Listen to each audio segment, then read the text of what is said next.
Okay, here we have the camera that you guys will be using for the class.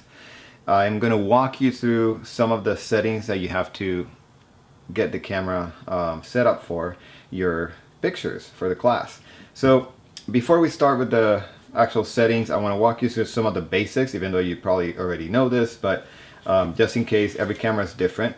I'm going to walk you through where do you put your battery and the card. So you open this tab right here, and you have both of them right here. You have the card first, and then you have the battery. To open the camera, you have to put this tab back, pull it back, and then you have the battery come out. It only goes in a specific way. So you have to make sure that you see these little connectors match the ones that are in there. And you have this arrow that also shows you which is the way that goes in. Okay? So once you push hard, this tab should come back to that position of lock. Okay? The SD card, to pull it out, you basically have to press in, and then it will kind of pop up a little bit, and then you can take the card out. The card also goes in a specific way, so look where the camera is, the front, that's where the label goes, and it goes in very smoothly. If you feel any kind of resistance, don't push it. If I try to put it the other way, it won't go in, so don't force it. You can break everything that's in there, and your card is really delicate, so make sure that you push it the right way. It should go in really easy. Now when it gets to the bottom, it gets a little bit hard, and it's because you have to click it, okay, so it can stay in. So that's something that you have to be aware of those two things. Okay, so I'm going to close this right here. Oh, actually, before I close it, I should show you how to put it on the charger, even though it might be basic, but the charger I have right here. The charger has a little arrow. It matches this arrow. So you can see that now it matches. Before it didn't. So you have to match the arrow with the arrow, and then you close it. And that's how you charge it, okay? And this goes to the wall, all right? So I'm gonna close this so we can walk you through the steps of the camera. The first thing is how to turn it on, and it's really simple. It's right here, this on and off. Before you turn it on, make sure that nothing is blocking the lens. This lens is attached to the camera. You can't take it off. And as soon as you turn it on, this will come out. If you have something blocking it, it can break the lens if it creates pressure. So make sure that you don't have any pressure there before you click on. So you cannot turn it on while the camera is like this. It has to be flat, and this has to be open for the camera to open. So I'm going to press on, and you can see how it came out a little bit. And now I have my camera on, and I'm going to walk you through some of the steps that you have to do. First, every time that you get a camera and you put a card, after you download your picture, you have to format your card. So to do that, you're going to go to menu, okay, and you're going to see that there's a camera symbol and then a little wrench and hammer. You're going to navigate to that symbol, the second one, and you're going to go down all the way until you see format. So right now I see format here. I'm going to press the middle one on the function settings and then press it. And it's going to ask you to format the card because it wants to make sure that you really want to do that. And then you move it to the side with the little wheel here and you press OK. And then it's going to ask you again because it really wants to make sure that you want to do that. Whoop. And then you press OK, and then you press the middle one again, and it's formatted the card. And then you press OK. Okay, so that's the first thing that you have to do, is set up your card so that way it's format. Once you do that, let's go back here actually. If you press the shutter a little bit, it will go back to the camera view. Okay, you can see I pressed it a little bit and it went out of the menu option there. The first thing you have to do is make sure that you change this to manual. It might be on program or auto because that's how it comes from the box, but make sure that you change it. The M is aligned with that white line right there. Okay, so M, that's for manual. Okay, so that's the second thing you have to make sure you do, is set your camera to manual. The other thing that you have to do is change the settings of white balance and also ISO. Okay, so to do that, once you are here on this view of the camera, if you press the function setting, which is the middle one of the wheel, you click right there and you're going to see that there's ISO. You can navigate up or down to change the different settings. So the ISO is how sensitive the sensor is going to be to light. Okay, you don't want to go too high. So the highest I would recommend to go is 400, and if you really need to, 800. So for now, let's just keep it to 200 or 100 because you're probably going to be shooting outside or indoors. So somewhere between 100 and 400 is where you want to be. I'm going to leave it at 200 for now.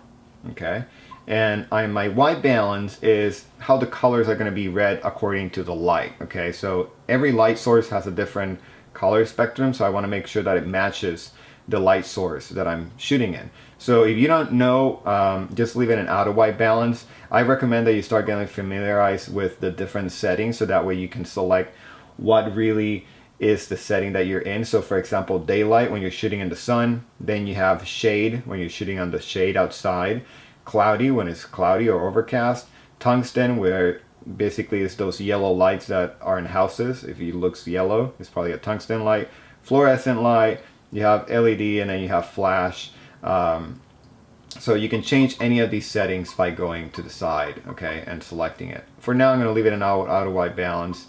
And then you can keep going down, and you have the self timer right here, which is great for self portraits. You have one option of 10 seconds. So when you press the shutter, it will take the picture after 10 seconds. You have one for 2 seconds. That one is good if you have a tripod and you want to make sure that you don't move the camera when you're pressing it. The 2-second one is shorter, which is really helpful. But the 10-second one is the one that you really want if you're going to be in front of the camera, so it gives you time to walk around and get in front. Okay. Actually, let me change it to off. That's fine. You can leave it like that. Make sure that you're in JPEG. Later on, we're going to use RAW, but for now, leave it on JPEG. Make sure that it's on large and not on any of the other two. It needs to be on large. And this one needs to be on super fine. Okay, not the fine, super fine.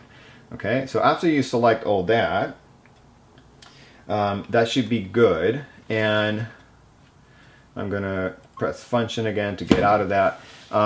Now we need to learn how to change the exposure, and I'm gonna go over that in class, but I wanna show you where to do it. Okay, so by default, it might be on either of these two. You can see that this number on the bottom here, if you don't see it, make sure you hit display, because when you hit display, right now it went through my viewfinder, so my viewfinder is on and this is off. So don't freak out if you don't see this. Make sure that you hit display, and eventually it will pop up here.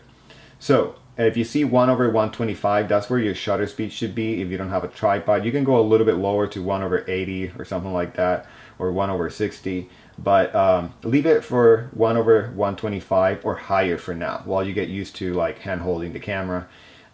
F-stop to change it, either of these two is with this knob right here on the top. Okay, so this knob right here is the one that you need to move so that way you can change. This little green dial right there is letting you know which one is active. So right now my shutter speed is active, so I'm going to put my finger here and rotate it, and you can see that it changes. The higher the number, the faster it will be the aperture opening and closing up.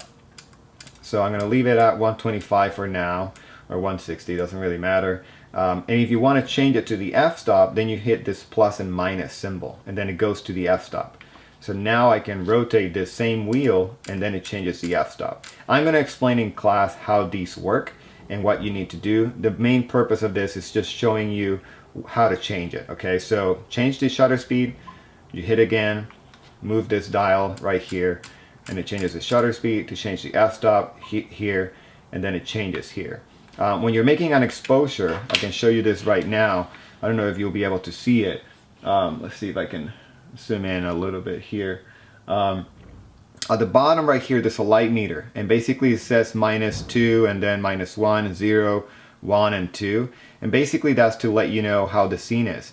So if I move my f-stop, you can see that it starts to get to the middle of 0. So most of the time, not always, but most of the time you want it as close to 0 as possible.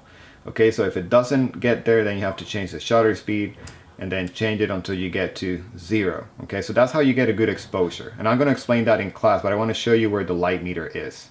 Okay, so it's right there at the bottom, and you can see that says ISO right there. The other thing is, make sure that this, when you're not using it, okay, you can close it to protect the screen. So right now it's protected, okay? But for now, since we're using it, I'm going to leave it on. The other thing is be really careful with the lens. The lens comes out and it cannot be blocked. So if you zoom in like that, you can see that it comes out, and you zoom in with this knob right here, pushing it to the right, to the left, you zoom out, okay? So be really careful with that lens. Nothing should be hitting it, okay? So those are like the basic settings that we're going to be using. You have right here on the back the macro shooting mode, and that will be really helpful if you want to get close to something. You press this little flower symbol, and then you have to move it to the flower for macro. So now I'll be able to like get really close to something and it will be able to focus. Okay, so that's the macro. You have the flash right here, continuous shooting. I'm going to explain that later. But basically the one that you want to use from this dial probably the most is probably the macro one when you want to shoot something close. If you're shooting a person, you can go back to normal, okay? And then the display. If you freak out because the display's not working, just make sure that you hit display. You have other options like the histogram. I'm going to explain what that is. And then you can go back to the viewfinder, okay?